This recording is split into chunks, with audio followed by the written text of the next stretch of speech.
Hello, welcome back to the channel, and today we've got kind of a fun Python tutorial episode. We're going to learn to build the classic word guessing game Hangman inside Python completely from scratch. So if you aren't familiar with some basic Python concepts, we're going to cover a lot in this video. I'll do my best to explain each thing as we get to it, but if you're totally unfamiliar with Python from the jump, it's probably wise that you check out some of the other tutorial videos on this channel first.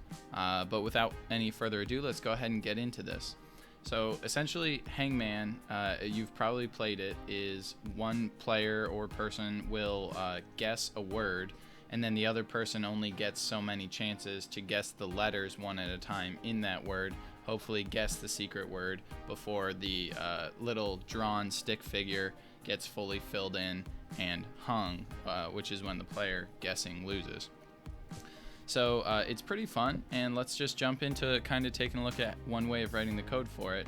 So I'm gonna go ahead and just start by defining a variable, which is going to be our initial input, where we ask the players for the secret word. So we'll say word equals input, please enter your secret word.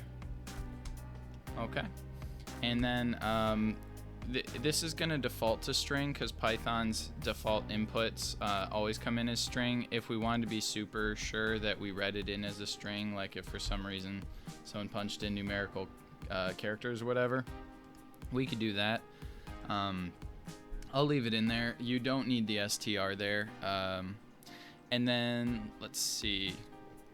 Yeah, I'm going to create a variable called secret word, and some of this will make sense once we run it and play it a little bit here.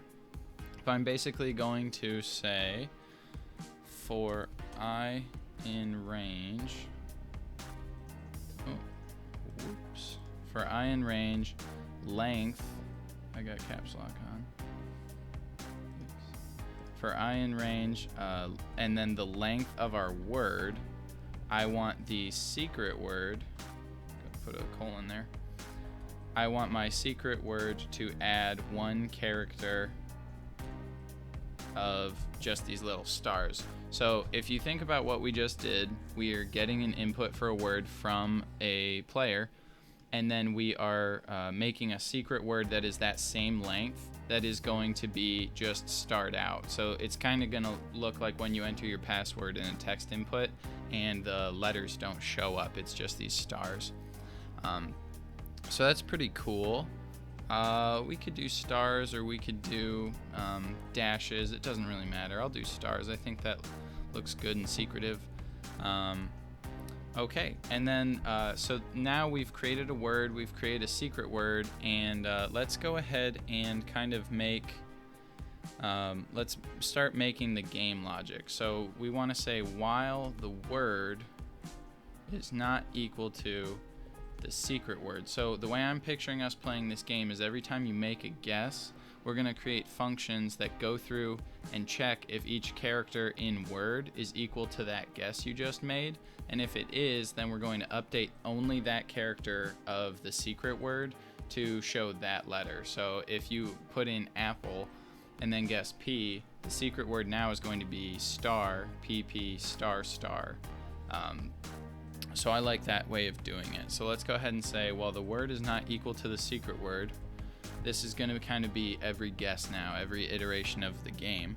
We'll start by printing the secret, the secret word is,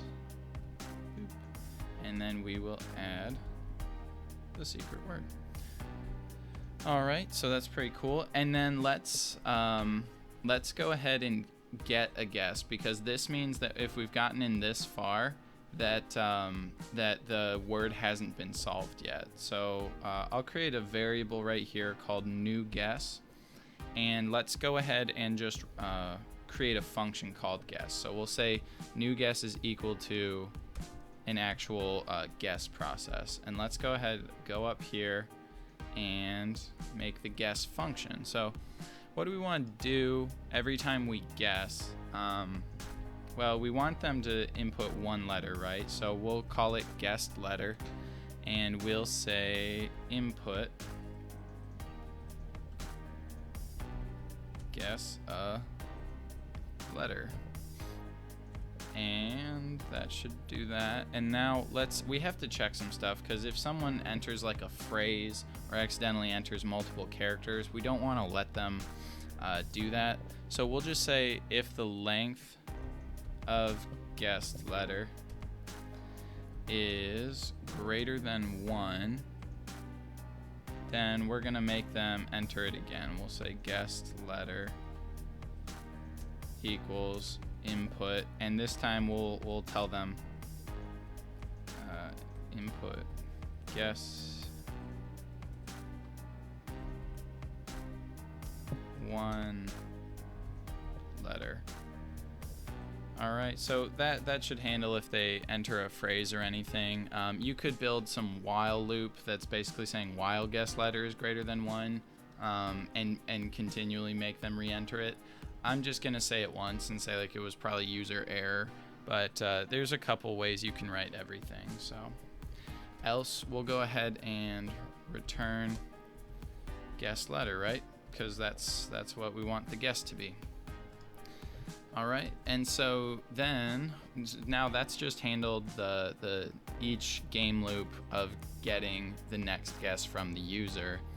So now we have this variable new guess, which should have the new letter in it. And I guess the next thing we're gonna want to do is check the guess.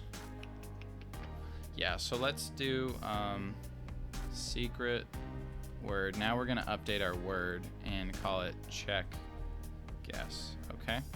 But I think what we should pass in here is our new guess, right? Whatever new character has just been guessed. And let's create a function for checking the guess. So define check guess. All right, and in here, let's go ahead and just pull in a few globals. So let's pull in global word and global secret word, because we're going to use those. We're going to use those in here. I guess we could pass them through as variables, but we don't have to. We'll just call them out as global. So that's how you reference a variable that exists outside of a function inside of a function. You just call the global. So okay, let's say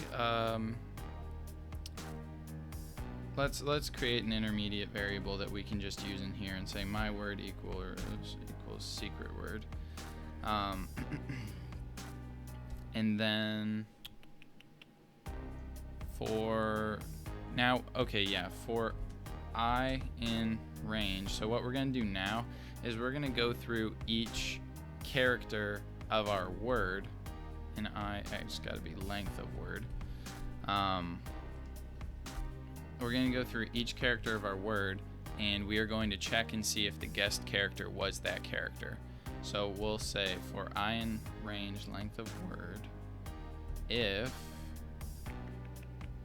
word at character I is equal to the guess, well, what do we want to do if it's equal to the guess? We want to update my word. And unfortunately, there's really no easy way to overwrite just one character of a string. It doesn't allow for substitution.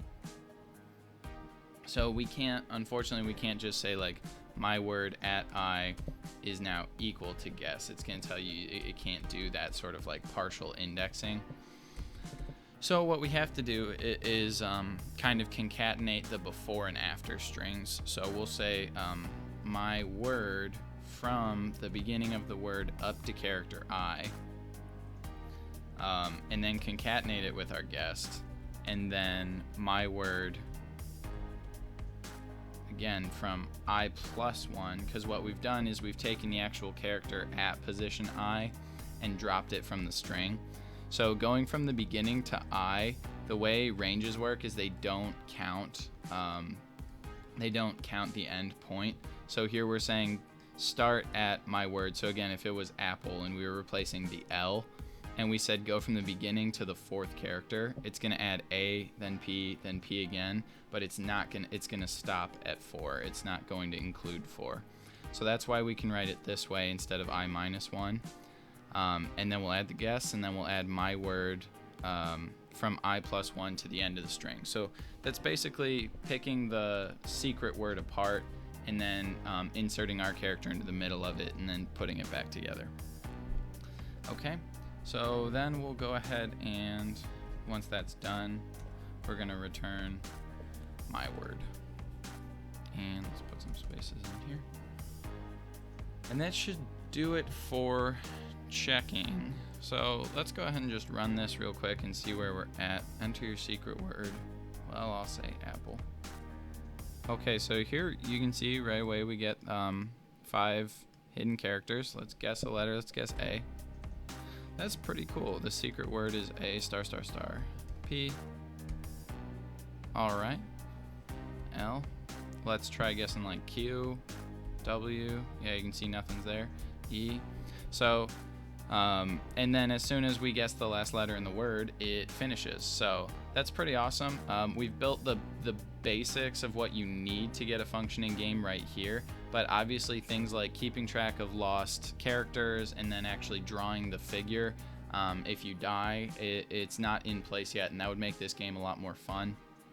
You were even able to see the original input of the word that the user puts in the whole time. So in the next video, in part 2 of this Hangman tutorial, we're going to take a look at kind of adding a lot of that additional functionality that's going to really make this a fun, fully useful game. But this video is getting up there in time, so I'm going to stop this here. That's the basics of what you need to build a Hangman game from scratch with Python.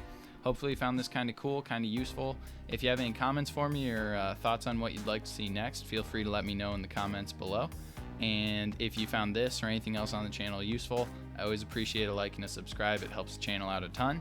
And as always, good luck with your code, and thanks for watching. Thanks. Bye.